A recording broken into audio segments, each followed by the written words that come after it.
Hey everyone, how's it going? It's Russell Matthews here, and I have an update for you about the EI extension. Now, if you've been following the channel and if you tuned into the live stream that we held yesterday, you'll know that they've been debating this EI extension in the House of Commons as of last week, and now they've passed through the House of Commons section, and they were debating it in the Senate for the past 3 days. Now, finally, as of around 7:30 last night, the Senate actually voted through this bill. It got adopted at third reading and has now received royal assent.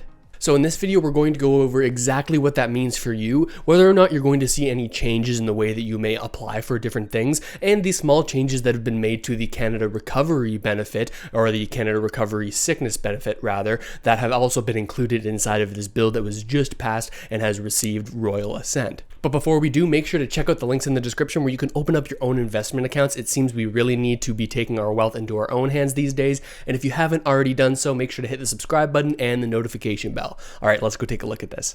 So yesterday, after an extended debate about other bills that needed to be passed through the Senate, they actually extended the Senate sitting so that they could cover this Bill C24. And right here, you can see they announced on their Senate of Canada Twitter account, Bill C24 has received royal assent, which will take effect once the House of Commons has been advised. Now, what this actually means for you is that for the employment insurance extension, there's essentially no more points of friction that we're going to run into. It seems that there's no more roadblocks and that this is actually 100% going to happen. Now, the way it's actually implemented, that remains to be seen, right? Remember, when a bill goes into force, it doesn't mean that specifically Service Canada will have everything up and running right away and have all of their information updated on their website so that everyone will actually know. We've seen the same sort of thing happen here with the CRB. You'll remember that they didn't actually have to pass any bills in order to get the CRB extended because they were able to change that through regulation or by manipulating the rules of the bills that were actually written into the bill. So they sort of provided for that flexibility ahead of time.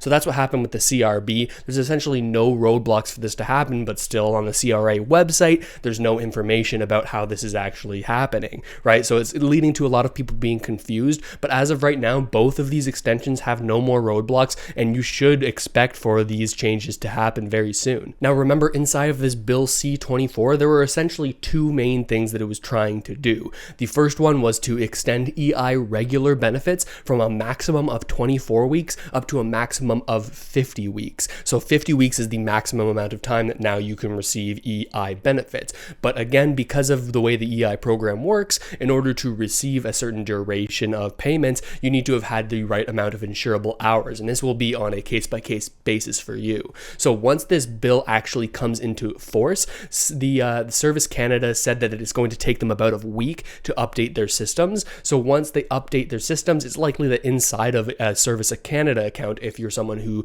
is applying for these EI regular benefits or is receiving these EI regular benefits, after that week, after the Service Canada receives confirmation that this is actually happening, they should have their systems upgraded and updated so that you can find out exactly how many weeks your extension has been applied to, because again, it depends on how many insurable hours you've worked previously before going on these EI benefits. But with that said, even if you don't qualify for the maximum of 50 weeks with this new extension, of course, once you've exhausted your EI regular benefits, the program is designed to sort of transition you over to the Canada Recovery Benefit after that, so long as you meet those eligibility requirements. You'll remember you had to make sure that you weren't qualified for EI before going to CRB, so there's actually no reason that if you're off of EI because you've run out of weeks, that you can't transition over to the CRB.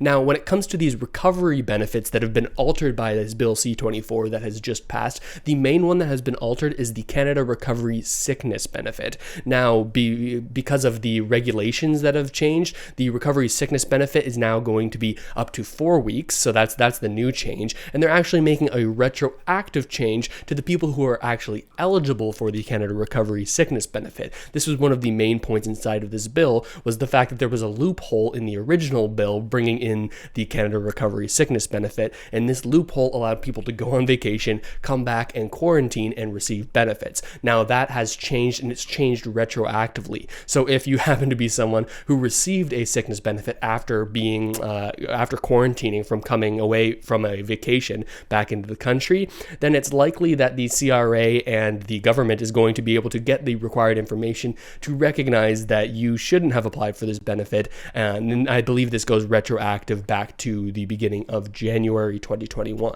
So as a general summary for all of the changes that have been happening to the benefits, let's sort of run this down. The CRB, the CRSB, and the CRCB, they've all received some sort of small changes, right? The CRB has been extended 6 additional application periods, right? Or that equals 3 months, right? So we were looking at the end of March for these benefits to run out. Now we're looking at the end of June. This happened even before this bill was passed because they're able to change this via regulation, even though the CRA's website isn't updated with this information. For the CRCB, I believe that's remaining the same. Remember, that's the caregiver benefit. And the CRSB, like I said, that's been extended up to 4 weeks. Now, EI regular benefits, like I said, it's going to go from 24 weeks, a 26-week extension on top of that brings us to 50 weeks if you're on the maximum. Again, you're going to have to check on your individual Service Canada account to see what your extension is going to look like. And we should see that in around 7 days, that updated information based off of what they said in the Senate as to how long Service Canada is going to take to actually update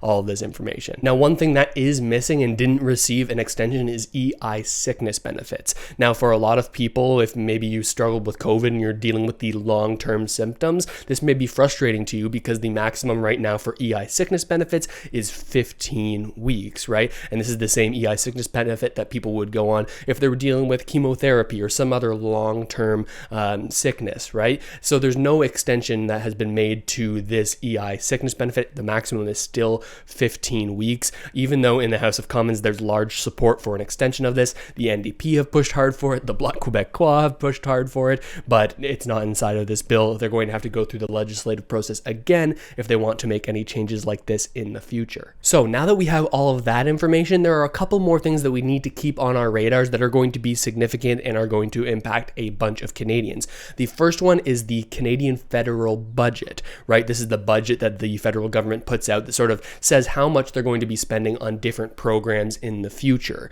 Now, we were expecting that sometime in March, but now they've said they're going to delay it till mid-April. They want to have some more time to make up their minds about some things, apparently. It's been over 2 years, or it will be by April, over 2 years since we've received a budget, so that's an unprecedented amount of time, especially for something that is going to determine what benefits are going to be available in the future, what social programs, what is Canada going to look like over the next 5 to 10 years. This is a big update, and we should expect that in April, and when that happens, I'll bring you all of that information right here. Now, the second date we need to look out for is Monday, June 21st. Now, this is the CRB end date for people who have been applying since the beginning. Now that they've extended it this extra 3 months, that Monday is going to be the last application date if you are doing all 19 application periods. So we're going to have to look at that date as the last date for the CRB unless we receive any other updates from the Canadian federal government that they're going to extend this another 3 months to the maximum end date of the CRB that they can change via regulation, and that would be the end of September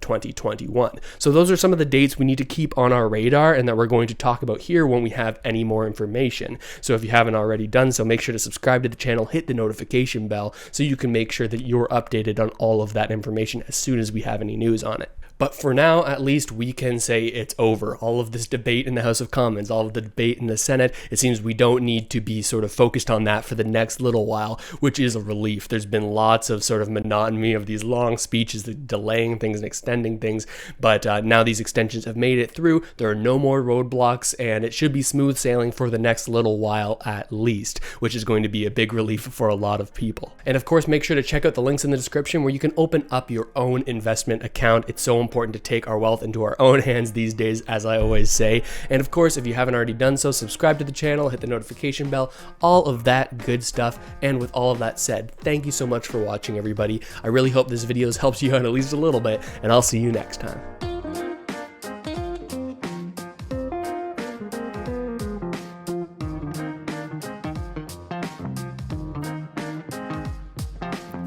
This channel is supported by viewers like you. Thanks, channel members.